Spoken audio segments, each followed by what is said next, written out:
Hello, my name is Christiane Schmidt. I'll be talking regarding polyominoes under chaos visibility, and we'll figure out what these terms mean in a bit. This is based on joint work together with Omrit Filzer from the Open University of Israel, Eric Krohn from the University of Wisconsin at Oshkosh, Bengt Nielsen from Malmö University, and Christian Rieck, who at the point of time where we worked on this was at TU Braunschweig and is now at University Kassel. Why do I record this?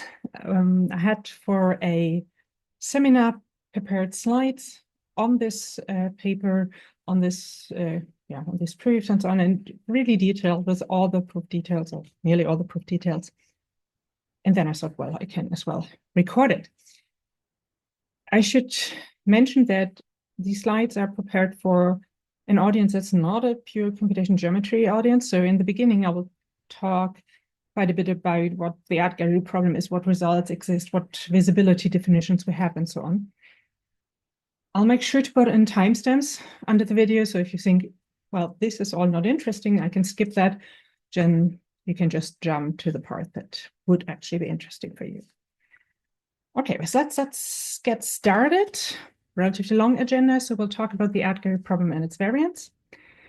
And then we move to the visibility definition that we use in this paper, which is chaos visibility, and then I'll talk about related work and we'll figure out why this is related. So we'll talk about guarding polyominoes and thin polygons and the minimum chaos dominating set problem. And I need to introduce a few more definitions, and then we can move to the results of our paper. So we'll talk about the VC dimension. We showed tight bounds on the VC dimension both in simple polyominoes and polyominoes with holes. Then we'll move over to computational complexity. We show that the problem that we consider is NP-complete for one thin polyominoes with holes, and then we'll give an approximation algorithm that's a linear time for approximation for simple two thin polyominoes, and then I'll finish with some outlook, open problems, and so on. So what's the art gallery problem? We're given a polygon, and you can think of that as the ground plan of your museum, particularly the art gallery, and we want to figure out how many guards do we need to monitor the polygon. What's a guard? Well, it doesn't look like that for us, so you can think of it as a head, so it's just a point. And there are certain parts of the visibility that are very much like we would expect it. So I can see another point if the straight line connection does not go through a wall or something like that. However, we do have 360-degree vision, so that's maybe not as much as expected. And then what we can say is that, well, let's look at all the points that this guard actually can see, and this is what we see here shaded in dark red. That's what we call the visibility polygon of a guard. And in this case, because there are still black dark areas left, we know that this guy on its own cannot guard the polygon, but we can place a second one, and then the two together can do the job. And then the question is, well, is this as good as possible, or could we have done with one? And in this case, we can actually show, nope, we definitely need two. And for that, we need the concept of witnesses. Witnesses are points for which the visibility polygons are pairwise disjoint. So here it's the turquoise and the pink point, and you see that their visibility regions, so the point that they see, but that's mutual, so also the points that see them, these are disjoint. So we cannot find a single guard that can see both of them. So they vouch for both needing their own guard at least. However, in general, the ratio between the minimum number of guards needed to cover a polygon and the maximum number of witnesses that we can place can be arbitrarily bad. So if you think about a set of line segments in the plane, and then we draw what we call a spike box, so a rectangle that encloses in all the intersection points and then spikes at the ends of the line segments, then to guard this, we need to step all the line segments. So this will be order n many guards, number 2 or something like that. However, we can only hide a single witness. So even if we push it up into one of the spikes, then its visibility polygon will definitely intersect with anyone who we would place in this large body, but also with something that we push up into another spike, because these two line segments, which are part of their visibility regions, will intersect. So here we have the ratio being order n. So it's not always possible that we can go via the witnesses. What have people looked at? So they started with what we call art gallery theorems. These are statements of the form X guards are always sufficient and sometimes necessary to guard a polygon with n vertices, so where we look at a specific class.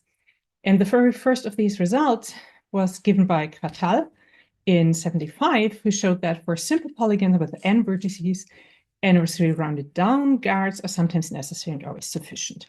So how do we show this sometimes necessary? We need to give polygons, a class of polygons, for which we actually need n over 3 rounded down.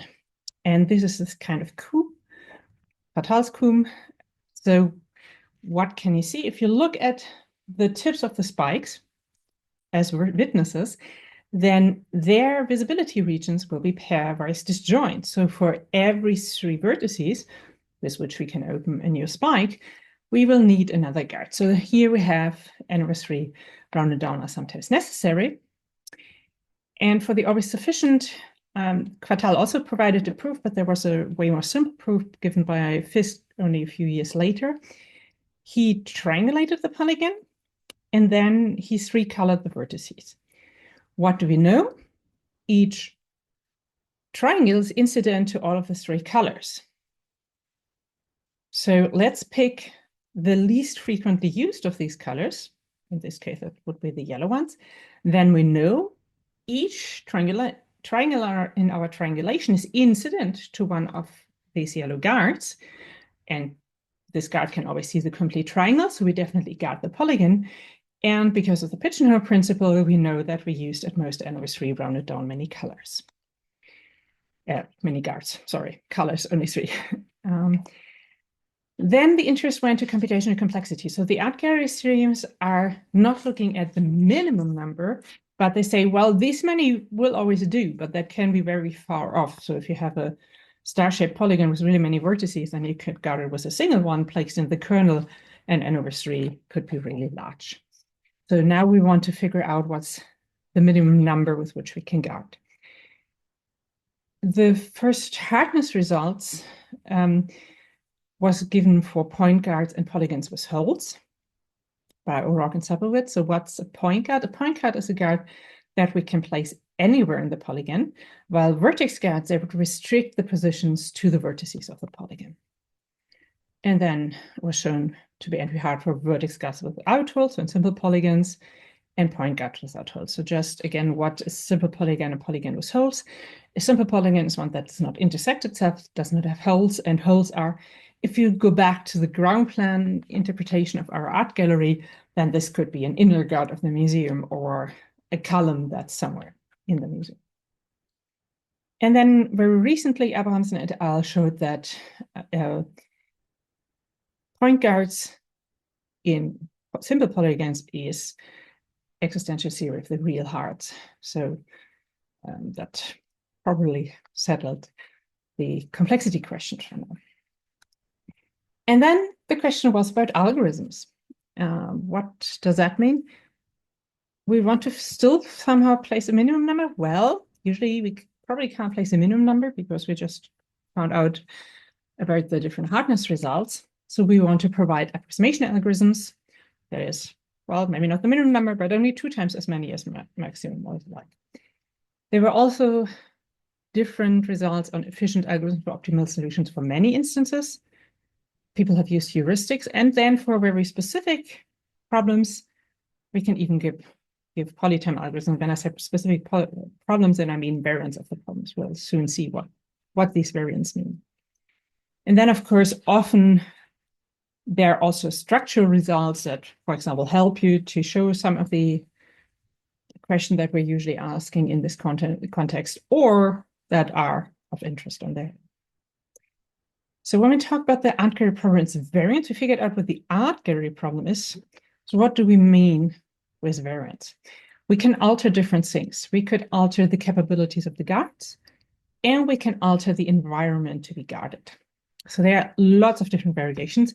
I'm going to restrict to some that I've actually used with some co-authors. There are way more than those. When we look at capability of the guards, that essentially means what kind of visibility do we have? There is something that's called a K transmitter, and that's motivated from having modems. So if you try to connect to a modem, then, well, a one wall or two wall and so on will probably not be a problem, but at some point, you're not going to be able to have a connection. And that's what's reflected in this K transmitter. So let's assume that our guard here would be a 2 transmitter. Then the line of sight to this violet point would be intersected by 2 walls. And we say, well, that's fine for a 2 transmitter. So the K limits through how many walls I can actually see. And if this guard would be a 2 transmitter, then it could too see the complete polygon. Another alternative would be fading. So usually when you have a light source, then the light intensity fades over distance.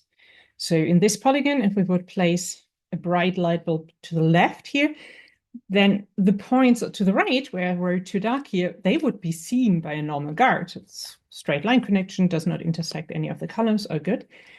But if we say that light fades over distance, then it would be too dark there. So then the problem is to both place light sources and energy, assign an energy, so a brightness, such that everything is sufficiently lit. So you could normalize to 1. So on every single point of the polygon, we would at least want to receive light normalized to 1, where the light fades over distance. And then you can have different fading exponents of how your light actually fades.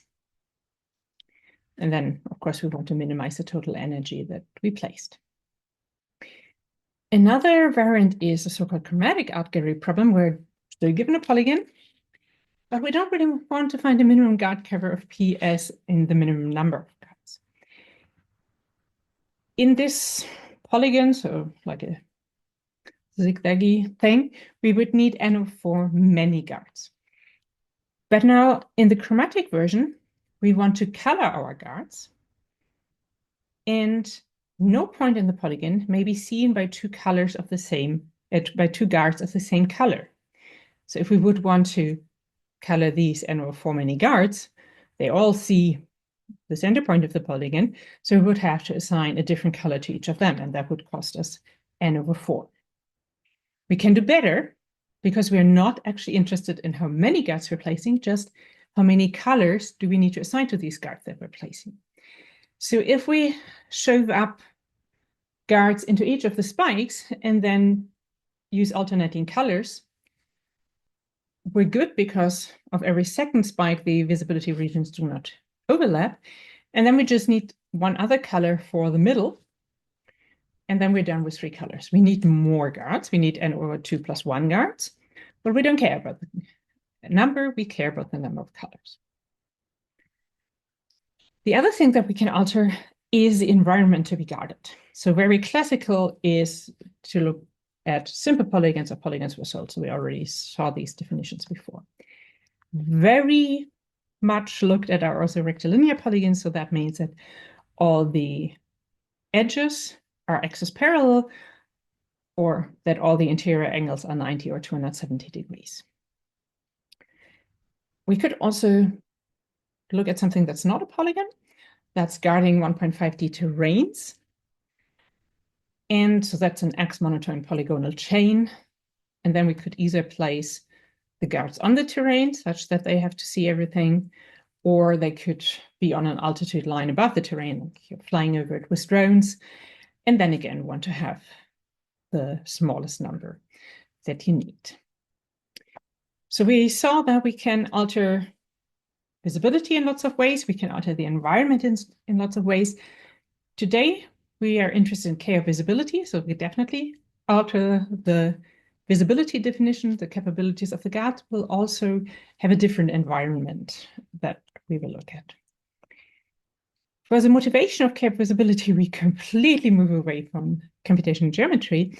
We'll think about car sharing. So let's assume we want to serve a city with car sharing stations, and the demand is given in granularity of square cells. So you're overlaying your map with square cells. These are relatively small, probably you will have slightly larger ones. And given by the population data and so on, you know how many people live there and can make certain assumption about where they would want to go. We also make an assumption that our customers are willing to walk a certain distance. If not, then they will not be able to use car sharing at all. The stronger assumption is that this distance is bound by the same value for the complete city. So no matter whether you are living in the city center or somewhere in the outskirts, you're always fine with walking the same distance. And that's usually not the case. So this is a picture from a simulation by Gunnar Fletterud, where Stockholm again, where you see yellow are places of work, blue are homes, green are secondary homes, and pink are other places of interest, like where you do sports or shopping centers or anything like that. And you see there's much more concentration in the city center, and that usually also means that people expect that they can reach their means of transportation, not public transportation, car sharing, in a shorter distance than they would on the outskirts. But we'll make this assumption. So what does it mean for us? Well, our city is a polyomino, so a union of unit squares, because you can only move within the polyomino. If you would move over the whole, that would mean, in particular in Stockholm, that you could walk over the water, which is maybe not that likely. So we really restrict walking to within the polyomino. And then the goal is to place as few car sharing stations as possible to serve the complete city. So what does it mean to serve? What can a single station serve? It can serve, if we place it in one unit square, all the unit squares of the polyomino that are reachable within the walking distance range that we assumed our people are willing to walk. So if you would place a car sharing station where we have this bright green pixel, unit square, then everything that's light green would be the catchment area of our station. It's maybe not a super likely location for Stockholm, because we kind of have the station and large parts of the catchment area over the castle and the bridge there, so probably not a good idea, but still we would want to cover everything, except for when we say, well, castle can go away, and then we just delete it from the polyomino. So visibility is given by these ranges, right? So the dark green station can see all the light green ones. That's what it covers. And we could look at that as visibility. The interesting thing about this visibility definition is that we can, for k larger than 2, start looking around corners. And if we have large relative k, we can look around very snaky paths. Doesn't matter. So that's a bit of a strange property of this visibility definition. So with that, we also altered the capabilities of the guard. Let's do this a bit more formally. A polyomino is a collected polygon in the plane that's formed by joining m unit squares on the square lattice. Its dual graph is a grid graph, and we use this dual graph to define k of visibility formally. So one unit square v is k of visibility to another unit square u if the shortest path between these two in the dual grid graph has lengths at most k. So for example, we have the green u and the green v. Their shortest path within the unit grid graph has length 3. So definitely for k equals 3, they see each other. And so here, again, we have a visibility region where the dark or bright green is our guard, and the not as bright green is the region that this guard can see. And so with that, we can define our problem, which is the minimum k of guarding problem. We're given a polyomino P. a range K, and we want to find the minimum cardinality unit square guard cover in P under K of visibility. And actually, we can formulate that in a different way. There is a problem that's called minimum K of dominating set problem. So we're given a graph, and we want to find a smallest subset of the vertices decay such that each graph vertex is connected to a vertex in this subset dk with a path of length at most k. That problem is NP-complete in general graphs, but we are interested in grid graphs because those are the dual graphs of our polyominoes. So that's another question.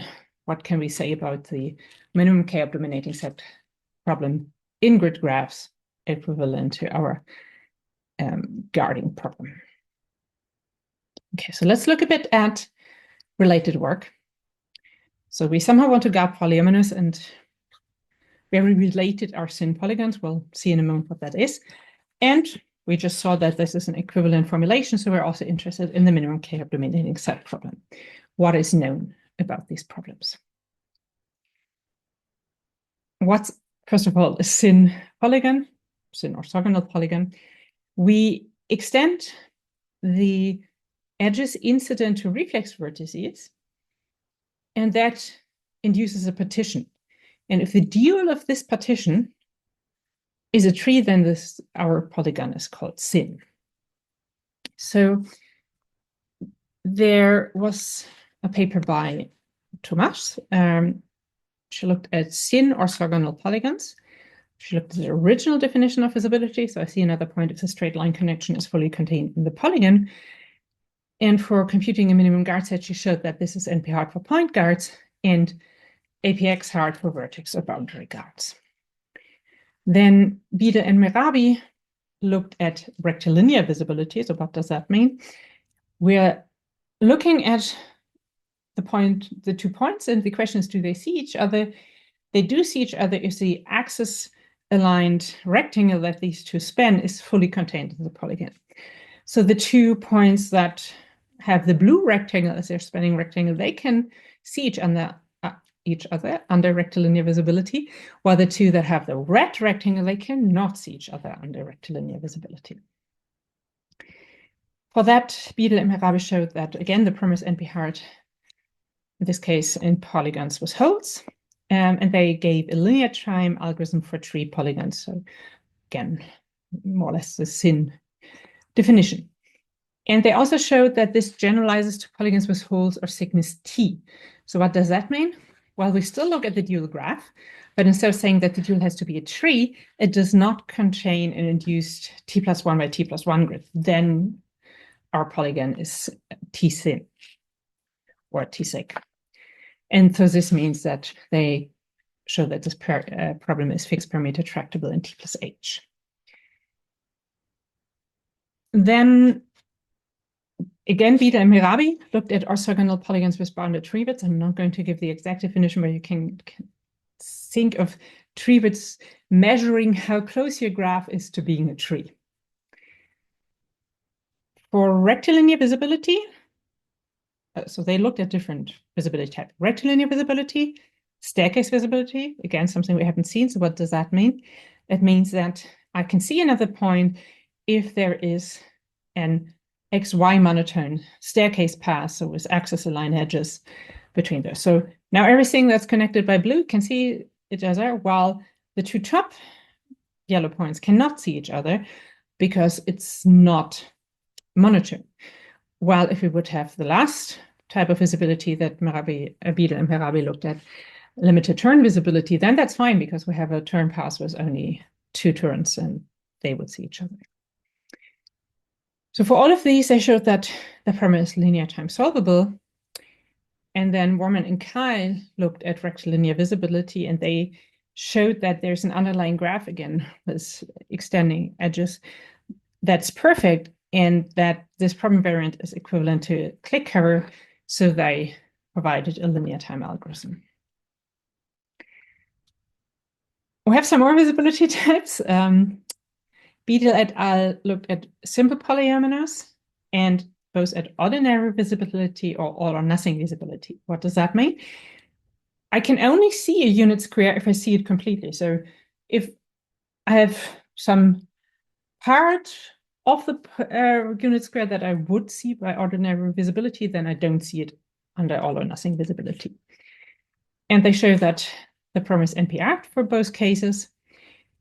And they also gave for the all or nothing visibility with a limited visibility range. So often in these visibility types definition, we don't care how far we can look. We assume even 5 kilometers away, we can see everything perfectly. And so here it's with a limited visibility range. So like, yeah, a certain distance you can see, and after that, no longer. And then for thin polyominoes, so where the dual is a tree, they provided a polyterm algorithm. If we have polyominoes with holes and rectilinear visibility, then Iwamoto and Kuma showed that the problem is NP-hard. And by Pincher, that was generalized to polycubes. So let's look a bit at the minimum k-op dominating set problem. As I already mentioned, the problem is NP-complete in general graphs. In trees, it can be solved in linear time, and quite recently, Abu Apash et al. Simplified the algorithm for trees and also provided a linear time algorithm for cactus graphs. And this is an algorithm we will see again later as a guide for our approximation. And then Bordai and Lee showed that if we have a graph with tree widths TW, there's a dynamic program that runs in order 2k plus 1 to the tree widths times n. Demain et al. Looked at the decision version. So they asked for a certain k, is there a dominating set of cardinality L? And they showed that this one is fixed parameter tractable. There have been more results when the edges of the graph are weighted and so on. Take a look at the paper. I'm not going to go through all of these results. I said that, well, we'll go to the results, but actually we'll need some more definitions. Not that many, so we'll soon get there.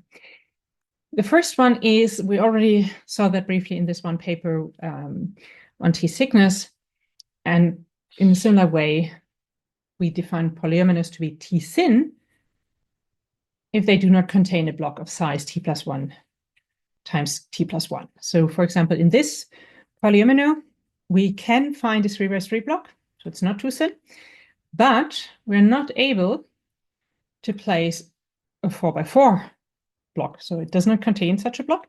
That means the polyomino is 3 thin. And in the same way that we then define grid graphs to be T-thin if the polyomino based on that is T-thin. A polyomino is simple if it has no holes, so the one that you see here is not simple. What's another definition of that? Every interface of the dual grid graph has unit area. And with that, we can already jump into the results. So we'll talk a bit about VC dimension. That was first defined by Wapnick and Chervonenkis, and I'm not going to go into the very general definition. But it's a measure of complexity of a set system, and we'll look at what it means for our setup. We want to find a finite set of unit square guards, D, and we can say that this one is shattered if for any of the 2 to the D subsets, Di, there exists a unit square U such that every unit square in Di is k-up visible from U, but no unit square in D without Di is k-up visible from U. And of course we can, because this visibility is a mutual property, also formulate from every unit square in Di, our U is k-up visible, but from no unit square in D without Di, our unit square U is k-up visible. And then we call such U, represents one of these Di's, essentially a viewpoint. And the VC dimension is the largest D, such that there exists a polyomino and a set of D unit square guards that can be shattered. So let's look at an example. This is one that we'll actually use as a lower bound. So we have a very simple polyomino. It's just a rectangle. We have 3 guards, so D equals 3. It's a pink 1, the yellow 2, and the turquoise 3. K equals 1. So just the crosses are the visibility polygons. And because D equals 3, we want to generate all the 2 to the 3, 8 V points.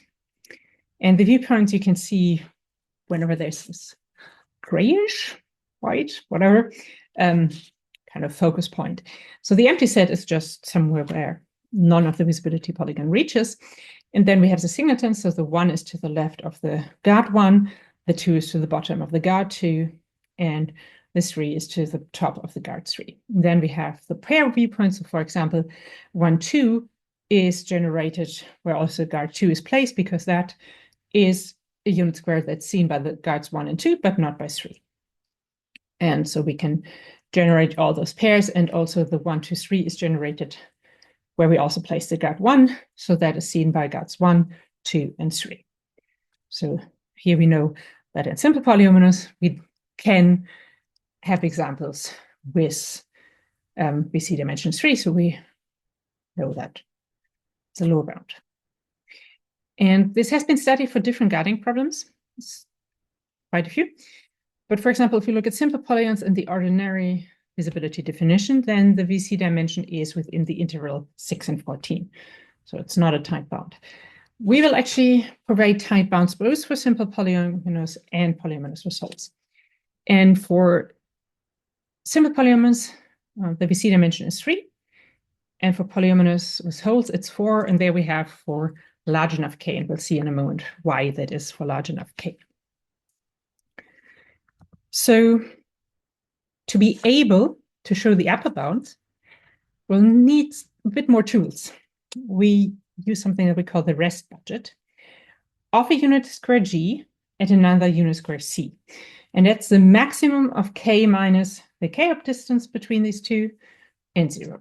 So let's assume here, so we know that the distance between G and C is 4. Let's assume that k is 10. That means that the rest budget of G at C is 6. Why is that? Well, it just says if you have the shortest path that goes over C, then essentially you can reach stuff that's within 6 unit squares. So if we look at this unit square, then its path to C has length 4, so it can be reached with the rest budget. And yes, in fact, the up distance between G and this pink unit square is 8. So that's clearly 10 visible from G. And if we kind of say, well, the shortest path, then we can say all these pink unit squares are reachable from C with a rest budget of 6. So they are all unit squares that for which the shortest path from G goes via C, and they can then be reached. And that's actually also what we have in our rest budget observation. So we have a polyomino, we have 2 unit squares G and 2 U, and the shortest path between them contains a unit square C. Then what holds? G covers U if and only if U is within distant rest budget from G at C from C.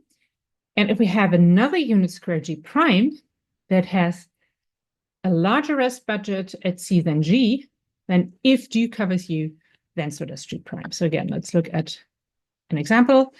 The first statement was exactly what I said on this shortest path.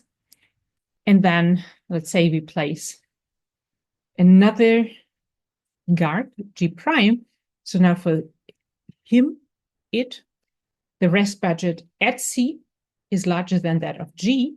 So it can definitely reach all those unit squares that we marked in pink. And in this case, it can actually also reach the tips of these corridors.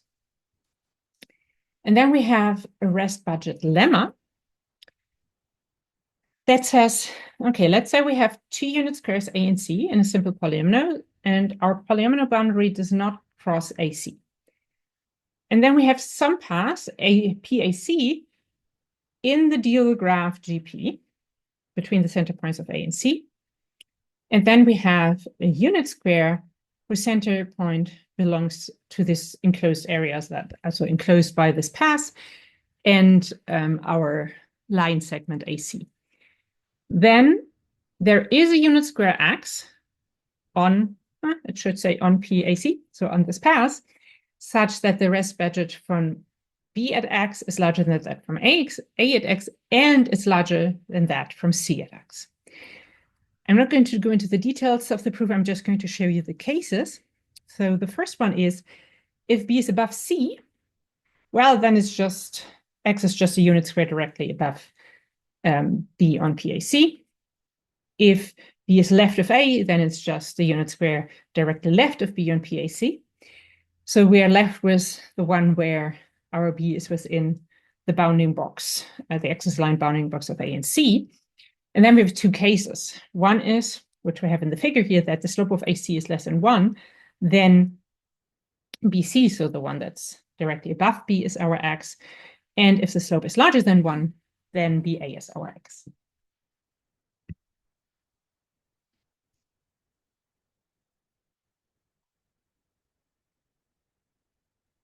Sorry. Okay, let's continue. So we wanted to give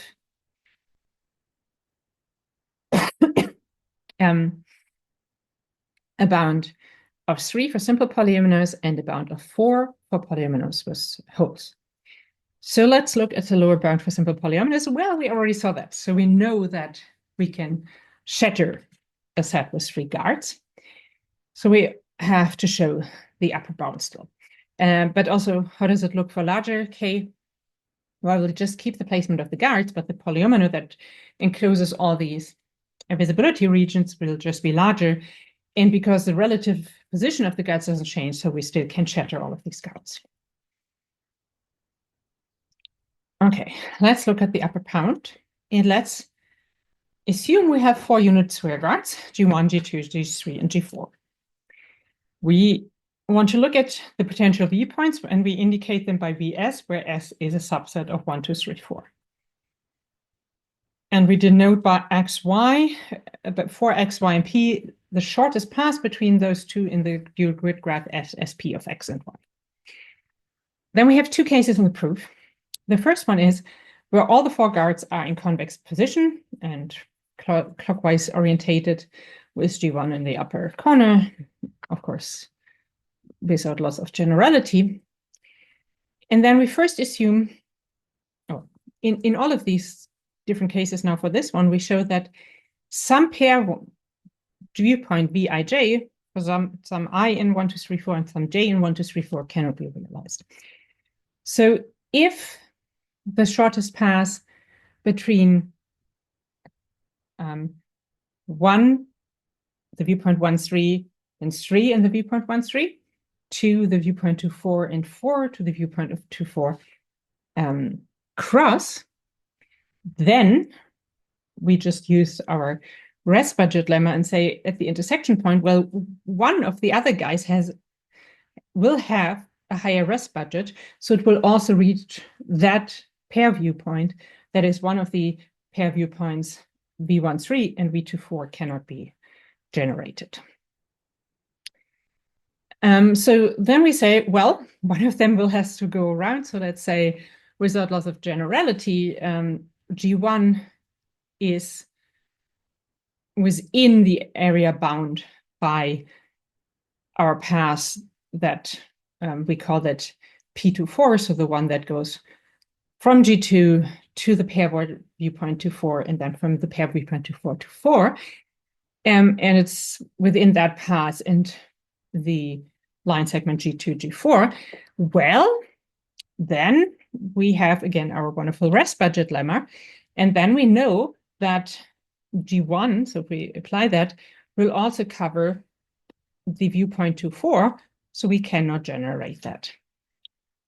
What do we know then? Well, then somehow boundary needs to go in to prevent G1 from covering that. So it definitely needs to pierce G2, G4, and without loss of generality, it looks something like what we have in the figure. And then we show that either V2, V3 or V1, V3 will also be seen by G4. And then the other case is when we have exactly 3 of the guards on the convex hull. So let's say that's G1, G2, G3. And then we show that the viewpoint V1, 2, 3 cannot be realized, where we again use a rest budget lemma. So we showed that if we want to place 4 unit square guards, there will always be at least one viewpoint that cannot be generated, and that is we cannot shatter them. And so we have an upper bound of 3 as well. Okay, so let's look at Polyominoes results. A bit of a note there on, can we not just use existing results? Aronoff et al. Showed that the VC dimension in hypergraphs of pseudodisks is 4. And maybe intuitively you might want to say, could be that our visibility polygons are actually pseudodisks, but that's not the case. So for example, here we have the guards in yellow and turquoise, and you see that their visibility regions intersect 3 times, and you can of course do that for large enough K really many times. So we need to come up with a different upper bound. Well, let's get started with the lower bound. It looks a bit complicated, but we'll get there. So this one is K equals 18 by the large K. We want to show a lower bound of 4. So we need to show for 4 guards that all of the 2 to the 4, 16 viewpoints can be generated. We have here a pink 1 at the top, a yellow 2 at the left-hand side, turquoise 3 nearly at the right-hand side, and a blue 4 at the bottom. And their visibility regions are always indicated by some lighter colors. And the viewpoints are, as before, always indicated by the circle, and then we have the label of the guards that sees them indicated. So for example, there in the upper left corridor, we have the 1, 2, because it's just seen by the pink 1 and the yellow 2. And if you go through them, you can see that all of these 16 viewpoints can be generated. Now we have the other markers in there. Why is that? Well, this is a lower bound for K equals 18. We want to have that also for larger K. Let's look at larger even K. And for that, we will always extend the edges at locations marked with a cross. We alternate between the white and gray cursors. So the whites are always in columns, the grays are always in rows. Where we just have a square, just have a cross, we insert 2 unit squares. And we have a boxed cross, we insert 1 unit square. So if you, for example, look at the column 3 x coordinates beside the 1 and go, then we first have 2 crosses. So we increase them by 2. But then we have a corridor that kind of snakes around. So it crosses this x coordinate twice, and that is why we only insert 1 unit square in each. And yeah, so we alternate between the columns and rows so that we can still keep our properties of the relative positions. And we kind of do something very similar for odd K. For K equals 19, it's nearly the same. We added 1 unit square to the right, and our viewpoints slightly moved, but the idea is the same. And again, we can extend for odd K by having these extensions alternatingly in columns and rows. And that kind of explains why the theorem says for large enough K, so definitely for K larger than 18, definitely not for K equals 1. Somewhere in between, we did not really try to bring down this number as much as possible, but for some large enough K, it's true. So we still need to show an upper bound of 4. Let's again assume that we can place 5 unit square words that can be shattered. So something that we already used.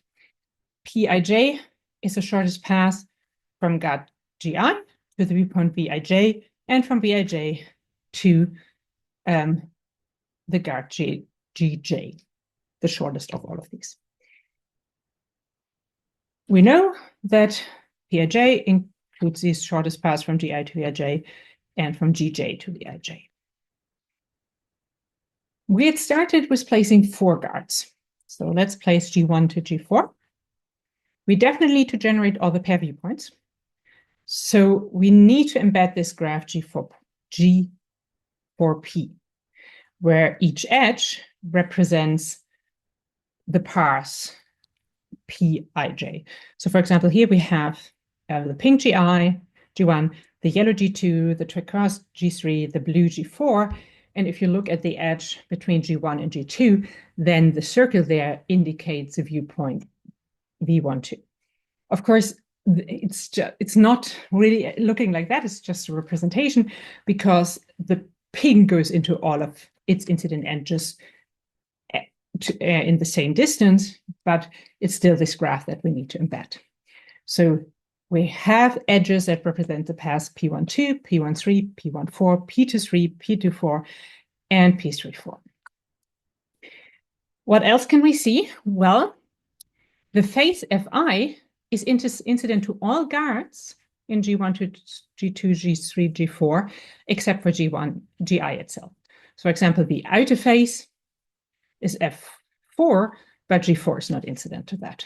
Or the pink phase F1, we see G2, G3, G4 incident to that, but G1 is not incident to it. What more do we know? Well, by this theorem for simple polyominoes, we know that one of the four phases, and in fact, one of F1, F2, F3, must contain a hole, because otherwise we have an upper bound of 3. So now that we maybe somehow embedded this graph, we still need to place our fifth guard. And we need to place it in one of the four phases. So let's say we place it in Fi.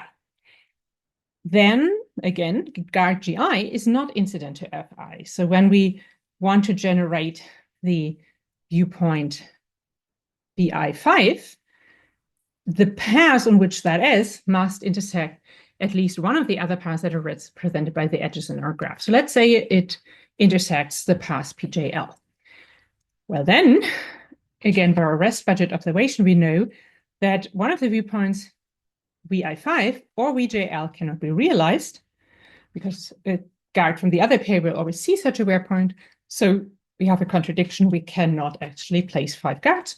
So we have an upper bound of 4. The next result is maybe a bit more traditional in this context. So VC dimension has maybe not looked as much, but computational complexity very much so. We show that the problem is NP-complete for once in polyominoes with holes. And we definitely need the holes, but because without holes, the dual is a tree, and then we can solve it in linear time. So what do? We show that for every k larger or equal to 2, the decision version of our minimum k visibility guarding problem is NP-complete, even in once in polyominoes with holes. Membership in NP, quite easy. You can just, when you have guards placed, verify that each of your unit squares is actually guarded or not. So that's fine.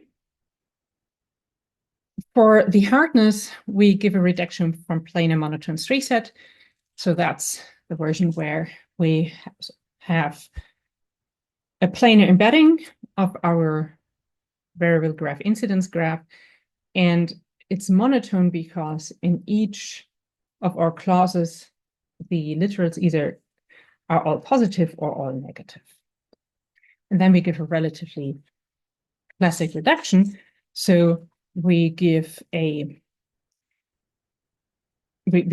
transfer our graph into a polyomino by substituting the vertices representing the variables, vertices representing the clauses, and the edges into polygonal pieces.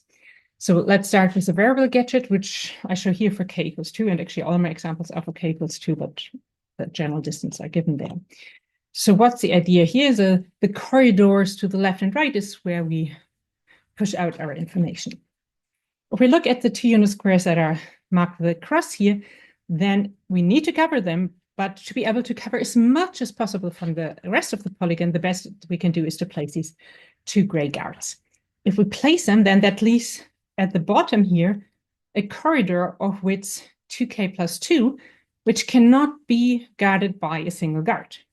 So if you have a single visibility region, then the largest distance between 2 of these is 2k plus 1. And then we have 2 settings. So either we can decide that we place our guard in this lower corridor shifted to the right, which is this gray position there. And then the red square to the right does not have to be guarded by a guard in the right corridor. So yellow can push quite a bit out, but the left unit square needs to be guarded. So turquoise actually has to cover it, and it's shifted towards what's pushed out from the yellow edge with a 2. We say that this is setting the variable to true, and then if we decide that the lower guard covers the left red square, then this is setting to false, and then we push 2 unit squares further in the left corridor compared to the right. How do we construct wire gadget? Well, we just extend these corridors. We can split them very easily. So we have a split when it's either the visibility, the guard itself would be at the intersection or where the visibility region ends. And so we can just push the information out of the two corridors. And we can bend the corridors at arbitrary positions because we can just look around corners. Around really many, maybe not arbitrary many, but really many. So we don't really need to think about where we can place a bend. And then we have a clause gadget. That's just a three-prong where we have k plus 1 unit squares in between the prongs. And in the right figure, I just show you how the true and false, or the in yellow, where would guard positions lie for a truth assignment that fulfills the clause, and it across for those that do not fulfill the clause. So you see, by our shifting with the corridors, we make sure that in the middle corridor, we have pushed the squares one down in comparison to the outer ones. But the distance between yellow and turquoise is always our 2.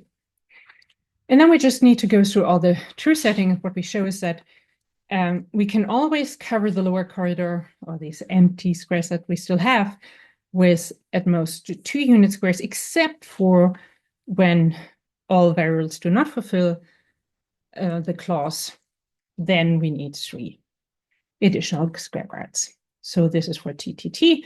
Again, this is where everything is pushed in, so we just have these 2 intervals of width 2. They can't be covered by 1, but we can place the 2 gray guards. And it works for TTF, for true, false, true, for false, true, true, for false, false, true, for false, true, false, for true, false, false. But if we have false, false, false, then look at the 2 crosses. To be able to guard them, we can't move our 2 gray guards further to the inner part than what we have done, and that leaves this pink square unguarded, so we would need a third guard. And so that's the complete construction. Let's look a bit at how this will look like here. We have a relatively easy formula. So again, planar monotone 3 set. We can have this rectilinear embedding of our loss variable incidence graph. And for this case, our reduction, the polyomino would look like this. So if you look at C2, for example, the top clause, then we see that x1 fulfills that. So x1 is set to true, x2 is set to false. By that, it fulfills C1. x3 is set to false. So by that, it fulfills C1 and C3. x4 is set to false. And by that, it fulfills C3. And you can see that in all the clauses, we just need 2 guards because we have 1 variable fulfilling them. So the final thing that I would like to talk about is a linear time for approximation for simple two-cent polyominoes. So simple is important there. Why do we need that? There is a p-test for k-optimization in H-free graphs based on local search by Filzer and Lee. But this runtime may be infeasible for extremely large n. And there's an exact algorithm, as we saw before, for graphs with tree widths TW that has runtimes ordered to k plus 1 tree widths n. But if k is relatively large, that might be too high, right? So in polyominoes, the ones that we're looking at, have tree widths equal to k4 is not a minor, so that's what we get as a result. But if k is omega n, then we might not want to spend this much. And then maybe a linear time algorithm becomes interesting. So it's linear time, that is, the runtime of algorithm does not depend on k. The basic idea of our algorithm is to construct a tree on the polyomino, and then let the tree guide us in placing our guards using kind of the basic ideas of the algorithm by Abu Afash et al. In each iteration of our algorithm, we will place 1, 2, or 4 guards and 1 witness. because the number of witnesses is a lower bound to the number of guards, then automatically we know that we have a 4 approximation. So let's look at what we do. So we somehow need to construct the tree that should lead us. And we call that a skeleton graph. We have a 2-syn polyomino.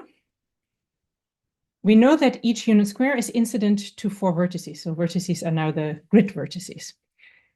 And we call such a vertex internal if it does not lie on the polyominoes boundary. So all the yellow ones here are internal vertices. Because our polyomino is 2-syn, any unit square can have at most 3 internal vertices. So the one that I enclosed there by the red rectangle, that's one of those. And we call I the set of all these internal vertices. And then we add edges to our set EI. So we connect 2 internal vertices U and V by an edge if, first condition, they belong to the same cell and have a distance of 1. So that's, for example, the case for all those in this very long corridor. Or if they belong to 2 different cells that share an edge, and both vertices of this edge are not internal. So that's what you see in this windmill-like structure here. Or if U and V belong to the same cell, and both other vertices belonging to S are not internal. So that's what you see in the violet or lilac rectangle. What do we know? P is 2-syn. So with the edges from 1, we can definitely not create a 4 cycle. And we cannot create cycles with the edges from 2 or 3 either, because then we would have a hole. So the edges from EI form a forest TI on our internal vertices. But we still need some more vertices. So let's say we have a square, unit square without an internal vertex. Then we place vertex BS in the center of them. And S is a boundary square, BS is a boundary node, and B is a set of all these boundary nodes. So these are the turquoise ones. Again, we want to add edges. Very easy. If these 2 belong to unit squares that share an edge, then we add an edge between these 2 boundary nodes to our edge set EB. And again, they form a forest on our boundary nodes. So we still need to somehow connect these 2. And let's say we have a boundary square where we have a vertex from, or a node from TP that shares an edge with a non-boundary square S prime. Then we know that S prime has at most 2 internal vertices. If it has a single internal vertex, then, as you see there in the turquoise green rectangle, then we just add the edge between our boundary node BS and the single internal vertex V to our connecting edge set econ. If S prime has 2 internal vertices V and U, then it's in this one's happening, for example, in this pink square, we add an artificial node, which we call XVU, to our new set vertex set X, and we add edges to this new artificial node from U, from V, and from VS. And we delete the original edge UV from EI. And what we can then show is that the graph on the vertex set I union B union X with the edge set EI, EB, econ, so the yellow, turquoise, and pink, is a tree. And we also know that the maximum degree that this has is 4, as you, for example, see for this artificial vertex in the pink rectangle. Okay, so now we have our skeleton graph. To be able to kind of move through our algorithm, we still need to associate unit squares with our graph nodes. At the headline of this slide somehow disappears. So for each node in our tree, we associate a block SV of unit squares. If it's one of our artificial nodes, then it's a 2 unit squares with the edge UV, as you see here in green. If we have an internal node, so one of the yellow ones, then it's a 2 by 2 block with the internal vertex V, as you see in violet here. And then if we have a boundary node, then the associated unit square is just that one unit square, as you see in light violet. Okay, and then we proceed along the algorithm from our Fisher out. So what does that mean? We pick some arbitrary node R as our root, and we define for each U in the tree, TU as a subtree that is rooted at U. What do we know? If we look at a unit square that's in, or a unit square that's associated with a vertex in TU, and a unit square that's associated with a node that's not in TU, then any path between these two will contain a unit square that's associated with our vertex U. And we also define a height for a subtree that's defined by a hop distance between two unit squares, and it is the largest hop distance from a unit square of all the vertices that are in the subtree to its closest unit square from SU. So again, we have a subtree of the tree that's rooted in our node U. Our node U is associated with the unit squares from SU. And now we look at all the unit squares that are associated with the nodes in the subtree. What is the one that is furthest to its closest associated unit square from U? And then we also look at the distance. So again, the hop distance dps as prime, where we want to say, where is the minimum distance actually assumed? Well, it's assumed at some unit square S, and that's our set MS. So that's a set of all the cells for which a distance is assumed for S. And then we have a specific sub height kind of, so height S of TU is, we're looking at all the cells for which the distance is assumed for this one specific unit square S, and then we look at the maximum value of the hop distance to any unit square S prime in the set MS. So what do these heights help us now that we have to find them? If the height of our tree rooted in U, the subtree, is equal to K, and we pick its associated squares as guards, then we know that every unit square that's associated with a node in the subtree will be guarded. So that's the basic idea also. So we initialize with an empty guard set, we compute the height of the subtree TU and also then HS of TU for all the unit squares associated with node U. And we initialize a rest budget. For all unit squares in P, we initialize the rest budget to -1, where the idea is, what rest budget do I still have when I have placed a certain number of guards in D? What rest budget do I have? And what we want is, well, up to a rest budget of 0, your K-hop visible to the nodes that we have in D. So we don't want to have anyone with a negative rest budget in the end. And then we run a depth-first search starting from our root. If the tree rooted at our root has already a height at most K, then we can just output the associated unit squares of R as our guard set. Otherwise, let's say U is the node from which we're currently calling the DFS. If the subtree rooted in U has height exactly K, then we add the unit squares associated to U to our guard set. We remove the subtree from T, and we set the rest budget of all the vertices on which we just placed guard as K, because they have one living on them. If the height of a subtree TU is between K1 and K2, but for all our parents, the height will be larger than K, then we can't go higher, because then we wouldn't reach something. So we also place the unit squares of our U, again, at SU to D, delete the subtree and set the rest budget. So just to have an example for that, that's again the violet rectangle there.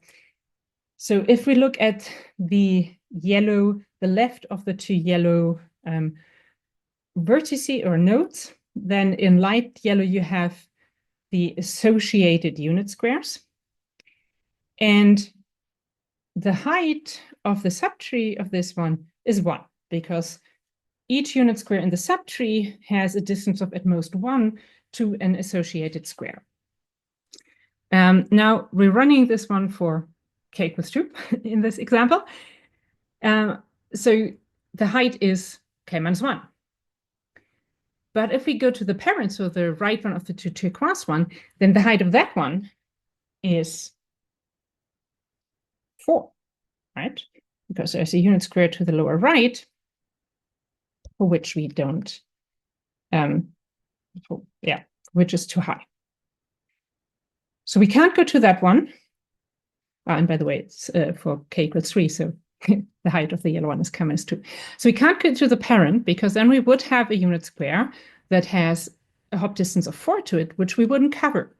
And that is so we have a node U where the subtree rooted in has distance between 1 and 2, so k minus 1, k minus 2. Why is it k minus 1, k minus 2? Because we can have at most these 4 associated squares. But if we would go to the parent, we would lose something. We wouldn't cover the subtree, and that's why we place a yellow one. And then it could also happen that if we have a child that has a subtree with height larger or equal to k minus 2, we now run the DFS and update all of our values. And then again, we check if the remaining TU is already guarded by D. We can't go into the other branches. And otherwise, if either the first condition holds, so we have exactly height k, or we are between k minus 1 and k minus 2, but our parent is too far away, then again, we place our guards. And so everything that's indicated in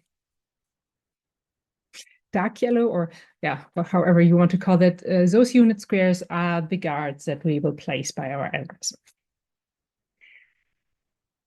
And then what could happen is that at the end we have a rest budget of -1 for some unit squares that's associated with the root.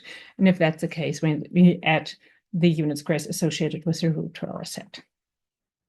So why is this a 4 approximation? First of all, why is this a guard set? Because we only remove a node from the tree if all the associated unit squares are covered by cells in our guard set. And the union of all those associated squares is a polygon, so we have a characterizability guard set. How do we show the bound? So I said we go do this via witnesses, and what we do is we placed a sequence of associated guard sets to the nodes UI, so U1 and UL and so on. So those are the ones that belong to our yellow guards. And then we show that we can actually find a witness that's in the subtree rooted at this UI, such that no 2 unit squares have a single unit squares within hop distance k from both, so these are actually witnesses. I'm not going to go into details, but you see now in the example, in the red, the witnesses that we actually would place. And with that, we know that our optimum has to place at least L guards, because each of our witnesses will just, hey, I need one, and that can't be the same as for the other guys. And we place at most 4 unit squares in each iteration. So we have a set of at most 4L, and that gives us our approximation. So with that, let's go into a brief outlook. So first of all, we have no idea what's the complexity in arbitrary simple polyominoes. So do we have hardness there, or maybe not? Do we have a polytime algorithm? Or if we would have hardness, can we give a more general approximation framework that's not just for two-cent polyominoes? And then the other question would be, can we give a constant factor approximation for polyominoes with holds? And going back to the motivation coming from car sharing, so I said, well, everyone will be fine with the same walking distance, which is not really true. Usually, we would require a higher density of charging stations in the city center and a lower density in the outskirts. So what happens if we have various classes of guards with different values of K? Can we say anything about that? And with that, thank you for your attention. If you scan this in the upper left, you can get the link to the archive version of the full paper. And lower right, you get some more information on me. Thanks a lot.